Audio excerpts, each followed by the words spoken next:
The police had their guns pointed at Malcolm before his mother even had time to reach the front door. "Get on your knees." The 21-year-old froze in the middle of his own driveway. His hands slowly rose into the air. "What did I do?" he asked. His mother, Denise Carter, came running outside. "Stop! Stop! He lives here." But the two officers kept their weapons trained on Malcolm. And standing behind them, with her arms folded and a satisfied smile on her face, was the president of the Homeowners Association. She had called the police. She had told them a dangerous stranger was trying to break into a home. But Malcolm wasn't a stranger. He had grown up in that house. His childhood bedroom was still upstairs. His photographs were still hanging on the walls. And the woman who had just sent armed police officers to confront him had known exactly who he was. She simply didn't believe he belonged there. What the HOA president didn't know was that the officers' body cameras had been recording everything. Every word, every accusation, every lie. And before the day was over, that footage would expose the real reason she had called the police. It had started less than 15 minutes earlier. Malcolm had just returned home from college for the weekend. He was carrying 2 heavy boxes from his mother's garage and placing them beside his car when a white SUV slowly stopped in front of the house. The driver's window rolled down. The HOA president stared at him. "Who are you?" Malcolm looked up. "Hi, I'm Malcolm. Do you live here?" "Yes." The woman stared at him. For several seconds, she said nothing. Then she looked toward the house. "Who owns this property?" "My mother." "Your mother?" "Yes." The HOA president looked him up and down. Then she reached for her phone. Malcolm noticed. "Are you taking a picture of me?" "I'm documenting suspicious activity." Malcolm frowned. Suspicious activity? That was when Denise stepped out of the house. She immediately recognized the HOA president. "What are you doing?" The woman turned toward her. "Oh, you're home. He's my son." The HOA president looked back at Malcolm. "I know what you claim." Denise stared at her. "What does that mean?" "It means I've seen him here before. He lives here. He doesn't look like he belongs here." The words hung in the air. Malcolm stopped moving. Denise's face changed. "Excuse me." The HOA president shrugged. "This is a private community. Residents are expected to know who is coming and going." Denise pointed toward the driveway. "My son is standing on my property. He needs to leave." Malcolm looked at her. "Leave where?" The HOA president's expression hardened. "Don't get smart with me." Denise stepped forward. "You need to leave my property." For a moment, the HOA president simply stared at her. Then she smiled. Not an embarrassed smile. Not a nervous smile. A confident one. "Fine." She pulled out her phone. "I'll let the police handle it." Denise thought she was bluffing. She wasn't. 9 minutes later, police cruisers raced into the neighborhood. Malcolm was standing beside his car when the first officer jumped out. "Put your hands up." Malcolm froze. "What?" "Put your hands up now." He slowly raised both hands. His mother screamed from the front porch. "He lives here." The second officer moved toward Malcolm. "Turn around." Malcolm looked terrified. "Mom, what's happening?" Denise ran toward the driveway. The HOA president immediately pointed at him. "That's him." The officer turned. "You called 911. "Yes." "What did you report?" The HOA president didn't hesitate. "I reported a suspicious man attempting to enter a home." Denise stared at her. "That is a lot." The officer looked at Malcolm. "Do you have identification?" "Yes, sir." "Keep your hands where I can see them." Malcolm slowly nodded. The officer asked him for his ID. Malcolm carefully explained that his wallet was in his car. The officer immediately told him not to move. Denise felt her heart pounding. Her son was being treated like a criminal. In front of their home. In front of their neighbors. And the woman who had caused it all was standing just a few feet away, watching. The first officer then looked at the HOA president. "Ma'am, did you see him attempting to enter the house?" The HOA president hesitated. He was acting suspiciously. "That wasn't my question." She glanced at Malcolm. "He was carrying boxes. Did you see him break into the house?" "No." "Did you see him force the door open?" "No." "Did you see him threaten anyone?" The HOA president's jaw tightened. "No." The officer looked at Malcolm. "Do you live at this address?" "Yes." Denise immediately said, "He has lived here since he was born." The HOA president suddenly stepped forward. "That doesn't prove anything." The officer turned toward her. "Ma'am, you called the police." "I know." "Then I need you to explain exactly what crime you believe occurred." The HOA president opened her mouth. Nothing came out. The officer waited. Finally, she said, "He shouldn't be here." The officer stared at her. "Why?" The HOA president looked directly at Malcolm. And then she said the words that would later become the most important part of the entire bodycam recording. "Because people like him don't usually live in this neighborhood." Denise went completely still. Malcolm lowered his eyes. The officer's expression changed. "What do you mean by that?" The HOA president immediately became defensive. "You're twisting my words." But the body camera was still recording, and the officer had already heard enough to know that this was not a simple trespassing complaint. Then Denise noticed something. The officer had a small camera attached to his uniform, a body cam. And she suddenly realized that the entire confrontation had been captured. The HOA president didn't seem worried. She believed she could explain everything. She believed the police would take her side. She believed her position as HOA president gave her authority. But then the officer asked her one question, a question that would make her entire story begin to collapse. "Ma'am, what exactly did you tell the 911 dispatcher?" The HOA president's confident expression disappeared, because what she had told the police and what she had said before they arrived were two completely different stories. The HOA president stared at the officer.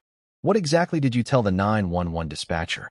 For the first time that afternoon, she didn't have an answer. "I told them there was a suspicious person." The officer looked toward Malcolm. "Did you tell the dispatcher that he was attempting to break into a home?" The HOA president hesitated. "I may have said that." Denise immediately stepped forward. "You didn't may have say that. You told them he was breaking in." The officer looked at Denise. "Were you already outside when she called?" "Yes." "Did you tell her that he was your son?" "Yes." The officer turned back toward the HOA president. "So you knew the homeowner was present?" The HOA president said nothing. "And you knew this man was with the homeowner?" Still nothing. The officer glanced at his body cam. "Because the 911 call is recorded." The HOA president's face became tense. "What does that have to do with anything?" "Everything." The officer turned toward Malcolm. "Do you have identification?" Malcolm carefully handed over his ID. The officer examined it. Then he looked at Denise. "Can you confirm he lives here?" "Yes." "How long?" 21 years. The officer looked back at Malcolm. "Do you have belongings inside?" "Yes." "Bedroom?" "Upstairs." The officer nodded. Then he turned toward the HOA president. "Ma'am, this does not appear to be a trespassing situation." The HOA president's face turned red. "You don't understand this neighborhood." The officer remained calm. "I understand that this man is standing on his mother's property. He has been seen here before." The officer stared at her. "Because he lives here?" The HOA president suddenly pointed at Malcolm. "He doesn't belong here." The street went silent. Malcolm looked away. Denise felt the pain on her son's face before he said anything. He had been born in that house. He had taken his first steps in that house. He had played basketball with the children in that neighborhood. He had watched his father repair the fence. He had spent 21 years calling that place home. And in less than 15 minutes, the HOA president had decided he was an outsider. Not because he had committed a crime. Not because he had threatened anyone. Because she had looked at him and decided he did not belong. The first officer then touched the camera attached to his uniform. "Ma'am, just so you understand, our body cameras were recording before we arrived."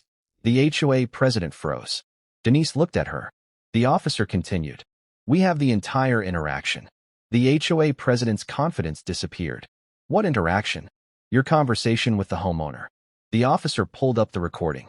The neighbors who had gathered outside watched in silence. The footage showed the HOA president stopping her vehicle. It showed her questioning Malcolm. It showed her demanding to know why he was there. It showed Malcolm calmly explaining that he lived at the house. Then the recording captured the exact moment she said, "He doesn't look like he belongs here." A murmur moved through the crowd. The footage continued. Then came the sentence that made Denise's hands shake. "You people always think the rules don't apply to you." The recording stopped. Nobody spoke. The HOA president immediately protested. "That is not what I meant." One neighbor stepped forward. "You said exactly what you meant." Another neighbor shook her head. "She did the same thing to my nephew." The HOA president turned toward her. "Stay out of this." The officer immediately stepped between them. "Ma'am, calm down." But the situation was no longer under her control. For years, The HOA president had acted as though her title gave her power over everyone. She had sent violation notices. She had threatened fines. She had demanded explanations from residents. But now, for the first time, she was being asked to explain herself. The officer looked at her. You reported a suspicious person. Yes. You knew the homeowner was present. I was concerned. You knew he was her son. I didn't know that at first. But you knew before you called 911. The HOA president said nothing. The officer continued. You did not see him break into the home. No. You did not see him threaten anyone. No. You did not see him commit a crime. The HOA president's face tightened. I still felt uncomfortable. The officer nodded. You are allowed to feel uncomfortable. Then he looked toward Malcolm. But that does not make someone a criminal. The officers eventually cleared Malcolm of any wrongdoing. Before leaving, the first officer turned toward him. I'm sorry this happened.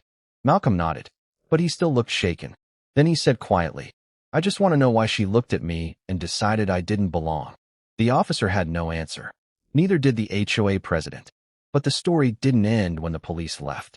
That evening, the neighbors began coming forward. One had security camera footage. Another had years of written complaints. A third had recorded an HOA meeting where the president openly discussed keeping certain people out of the community. The evidence kept growing. 3 days later, the HOA board called an emergency meeting. The HOA president walked into the room expecting support. Instead, she found the bodycam footage projected onto a large screen. Every accusation, every contradiction, every word. Then the board reviewed the security footage. They reviewed the previous complaints. They reviewed the police report. And finally, they reviewed the 911 recording. By the end of the meeting, the HOA president was no longer in control of anything. She was removed from her position. Her complaint against Malcolm was dismissed. The HOA issued a formal apology to Denise and her son. But the most powerful moment came weeks later. Malcolm returned home from college. He parked in the same driveway where police officers had once pointed guns at him. He stepped out of his car. For a moment, he simply stood there. Then a neighbor across the street waved. Welcome home, Malcolm. Another neighbor smiled. Soon, people began coming outside. Not because they were afraid of the HOA president anymore. Because she was gone. Malcolm looked at his mother. Denise smiled through tears. The woman who had tried to make him feel like an outsider had failed. Because the body cam had revealed the truth. The police report had documented the facts. And the neighborhood had finally seen what had been happening behind closed doors. The HOA president had spent years deciding who belonged. But in the end, it wasn't her title that protected her. It was the truth that destroyed her. And the most painful part for her wasn't losing her position. It was realizing that the entire neighborhood had watched the footage and finally understood exactly who the real problem had been.